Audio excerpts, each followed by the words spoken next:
As a child, I was raised. My parents were teachers, and during the day left us in the care of 3 extraordinary Hawaiian women that most of the world would pass over because they looked simple and rural and poor. They farmed the land and fished in the oceans, and they were extraordinary.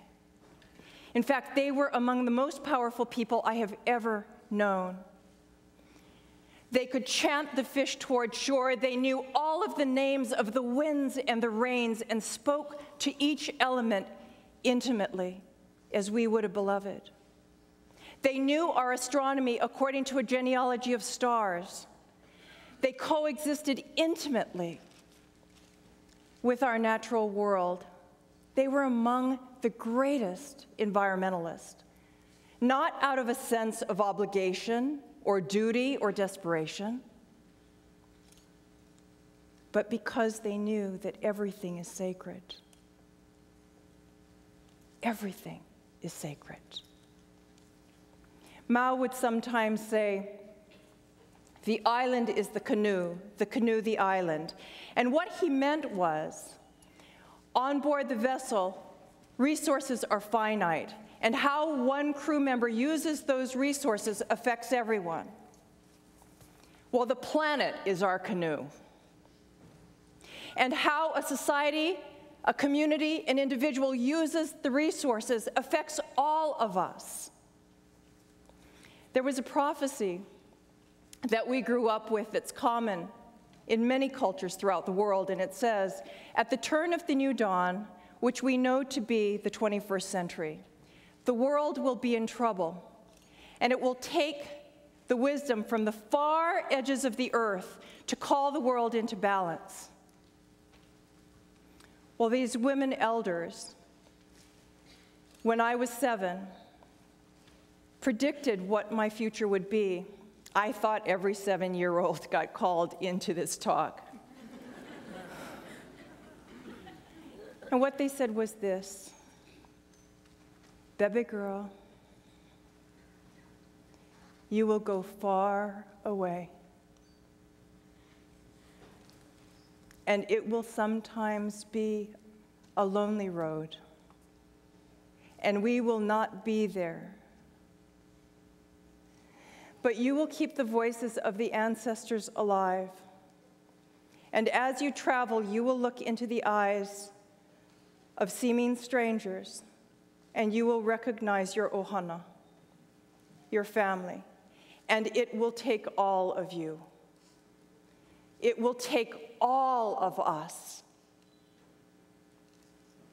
47 years later, I am going into some of the most remote regions, and around almost every turn, I am inspired by the women and men on the front lines doing extraordinary work in human rights violations, hunger, poverty, climate crisis, peace.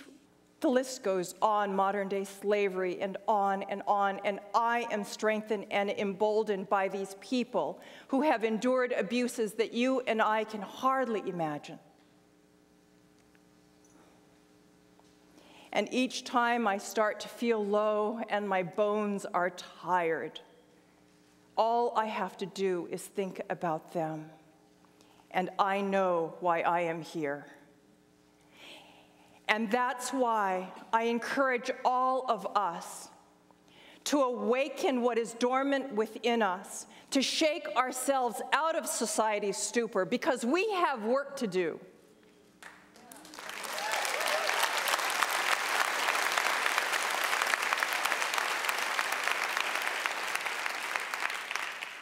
Next spring, I leave on an expedition called the Flight of Dreams. We will fly in concert 3 small planes around the world to every continent except Antarctica for 186 days. My intention is to map the human story. It is what UNESCO refers to as our intangible cultural heritage. What does that mean? What does that mean? It is the bamboo forest that becomes the sound of the nose flute. It is the breath within the chants E ho mai kahiki mai luna mai o na mea huna no iau. It is the volcano that inspires the hula, the floating piece of driftwood that informs the navigator priest. This is our intangible cultural heritage, that which cannot be confined to a museum.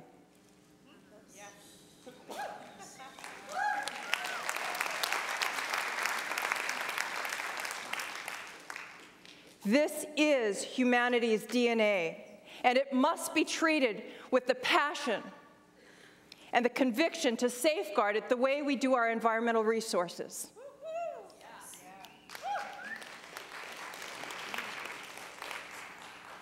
The urgency of this work cannot be overstated. Throughout the world, elders are dying, and I believe that our elders are our libraries of Alexandria, and each time an elder dies, a library is burned.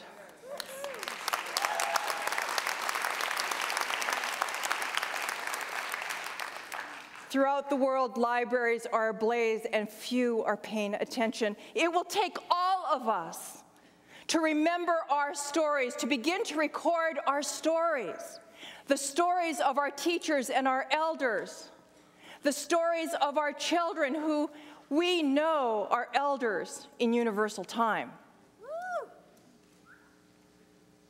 This is important work, and it will take all of us. Our map that we are going out to gather is to encourage people to tell their own stories.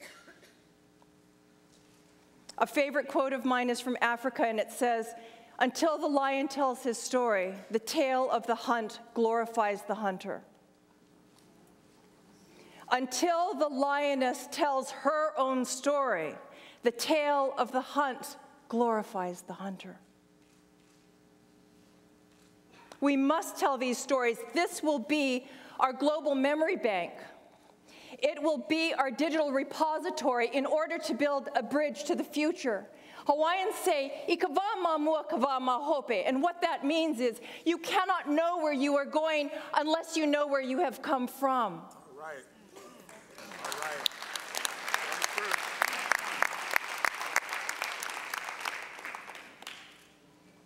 It's so important that we understand that each of us are responsible to these stories and that we are in this together. This repository will provide a platform for people's stories, for their ability to express themselves through micro-documentaries, oral histories, photographs, maps, text. It doesn't matter. We welcome it all. And we're collaborating with some of the most renowned institutions in the world. It's important because this is the legacy that we will leave for future generations. It's not only because we so desperately need this wisdom and knowledge now, but because we must leave this for children who will never hear the sound of their elders' voices.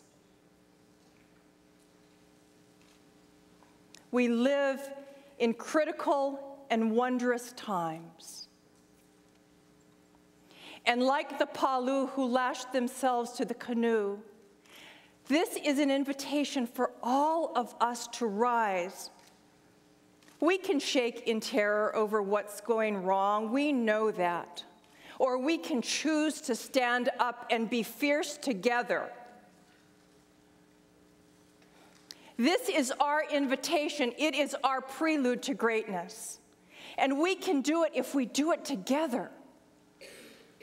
Whenever we are willing to step into those uncomfortable places.